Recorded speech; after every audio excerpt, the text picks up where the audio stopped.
Hey guys, I have another story for you, and this one happens to be about frogs. So there's a group of frogs that live in the valley, and they're surrounded by all of these mountains.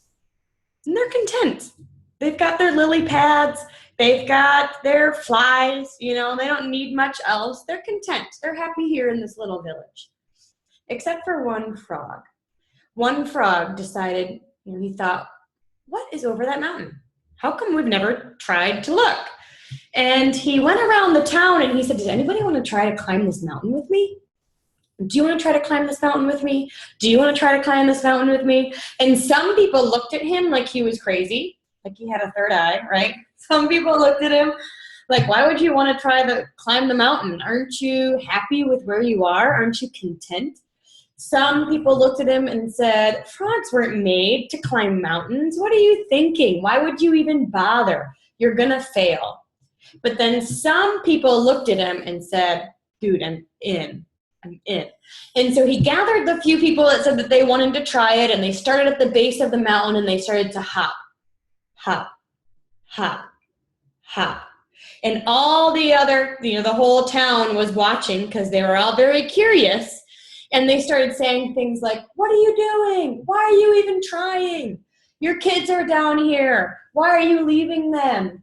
Why, aren't you content with where you are? Frogs aren't made to climb mountains. And one by one, the frogs started to fall. Except for one. He kept going, hop, hop, hop. His eyes focused on what he wanted. His eyes focused on the top of that mountain and that fire brewing in his belly. And when he made it to the top, everyone cheered. He came back down and they all gathered around and they said, oh my gosh, how did you do it? You are so lucky. How did you experience that success? Tell us your secret. And he stared blankly at them and said nothing. Because he was deaf.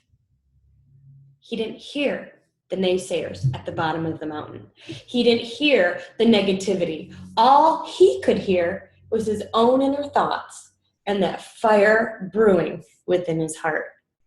He stayed connected to his why, had his eyes on the top of that mountain, and he experienced success. Be like that deaf frog. Don't be distracted by the naysayers around you. Keep your eyes on what you want and that fire brewing in your belly, and stay focused on being your own cheerleader as you work through your goals.